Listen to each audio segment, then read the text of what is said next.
Taveira é o nosso próximo palestrante, também com outro assunto muito interessante. Parabéns, Fred, pela tua abordagem. Taveira, por favor, fique à vontade. Vamos lá, deixa eu compartilhar aqui. Deixa eu começar uma história aqui bem rapidinho. Eu conheci o Ayrton em 2018, 2017, algumas pessoas já ouviram contar essa história, mas eu gosto de falá-la porque ela reforça a intenção e a coerência de profissionais, né?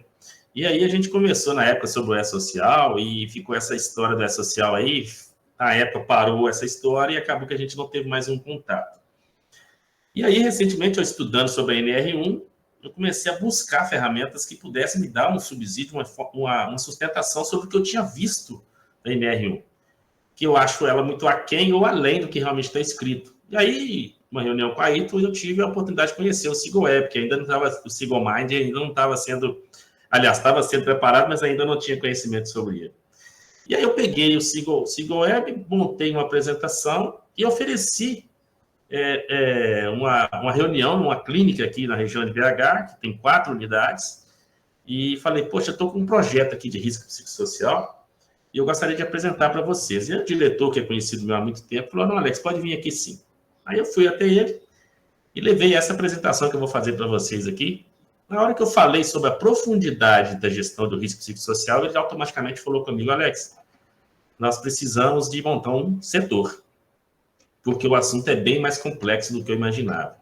Então, para fortalecer tudo que nós falamos aqui, o Christian falou e o Fred também, nós estamos falando de coisas de uma realidade que está muito mais profundo do que realmente, às vezes, a norma deixa para nós.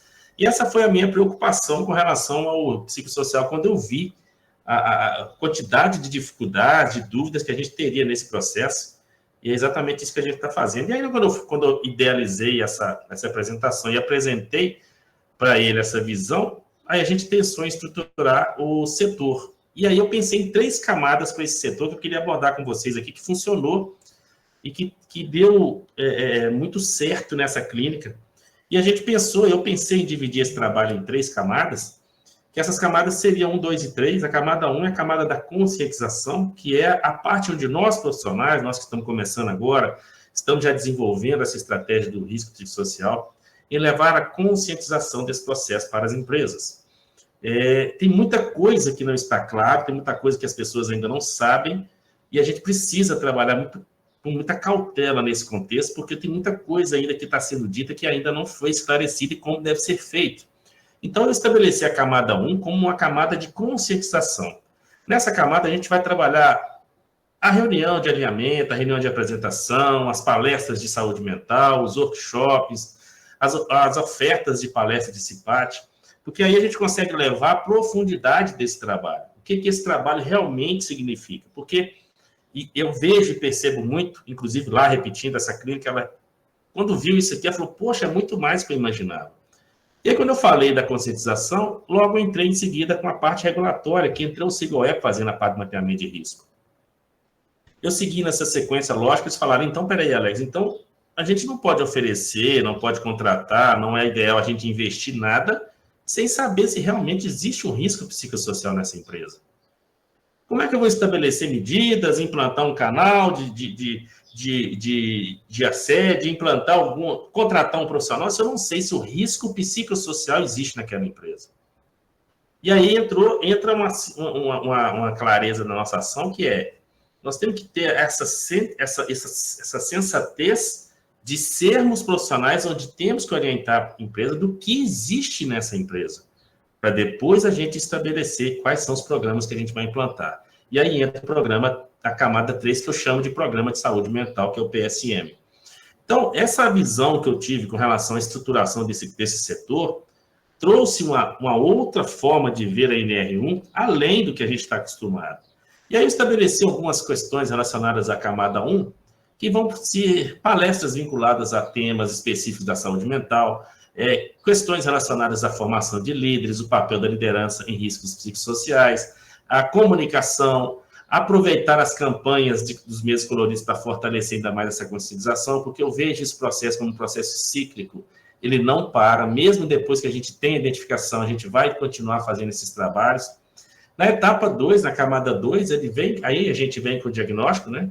A gente vem com o mapeamento através do SeaGoWeb, fazendo aí os relatórios integrados para juntar com o PGR, que é realmente que estabelece a norma, deixar esses riscos bem evidentes dentro da documentação conforme a lei, a norma nos estabelece. E depois vem os programas de saúde mental, que aqui entra o nosso a nossa grande visão como profissionais preparados para atender essa item. Quem são os profissionais que serão envolvidos nesse processo de saúde mental? E aí eu vi isso aqui com tanta profundidade que vão ser tantos, porque nós temos que entender o seguinte, eu vejo assim, uma das maiores dúvidas que eu vi aqui é o seguinte, Alex, nós estamos falando de saúde mental, que é um problema em nível talvez até mundial. Como é que a gente vai estabelecer que essa pessoa está sendo afastada pelo problema psicossocial ou por um problema pessoal? Talvez esse seja a nossa maior dificuldade, o nosso maior cuidado, porque já foi evidenciado que as pessoas estão mais preocupadas com a saúde mental do que o câncer ultimamente. Quantas dessas pessoas estão levando para o trabalho problemas que estão relacionados ao seu lado pessoal e não estão diretamente ligados à empresa? E quando nós mapeamos os riscos, identificamos os riscos, classificamos os riscos e definimos planos de ação, como é que fica essa questão da gestão do risco ou a gestão dos atestados, a gestão dos afastamentos, quando esse risco não está vinculado à empresa, quando esse afastamento não está vinculado à empresa? E aí aqui entra a questão da equipe multidisciplinar. Quem serão os profissionais que estarão realmente envolvidos com os programas de saúde mental quando esses fizerem parte da empresa? E se por acaso não tiver o risco na empresa, e a empresa mesmo assim quiser cuidar desse trabalhador? Ela vai cuidar, ela vai colocar profissionais que estão ali, não estão diretamente ligados ao risco, mas querem cuidar desse profissional? E aí entra um monte de outras perguntas, né? Será que a empresa vai investir em programa de saúde mental, sendo que não existe o risco na empresa? E o RH, a parte, o jurídico, a medicina do trabalho, a engenharia de segurança do trabalho, todas esses profissionais têm que ter um alinhamento, uma integração total para gerar essa gestão de risco psicossocial. Porque, como o Christian falou muito bem, o governo ele está buscando formas de restabelecer o que foi gasto. E o nosso papel como profissionais, na minha visão, é nós estarmos do lado do empregado e nós também visualizarmos o lado do empresário, do empresariado da empresa. Porque eles vão querer tirar esse resultado, esse valor, esse custo em cima da empresa. E qual é o nosso papel como profissionais? Na minha visão, é estruturar uma gestão que eu desenhei nessas 3 etapas, que a gente vai evidenciar que aquele processo está sendo bem gerenciado e bem mapeado. E, para completar e para fortalecer mais ainda, veio o Sigomind fazendo essa gestão do início ao fim, né? Que vem aí o mapeamento, vem aí a parte de cultura organizacional, vem aí a parte da qualidade de vida e também vem aí a parte do monitoramento para ver se as ações estão evidentes e se estão realmente coerentes com o que a gente está aplicando. Quer dizer, o Sigomind vem para juntar toda essa parte de gestão que eu visualizei como muito mais do que simplesmente um item da norma. Tem coisa bem mais profunda aí.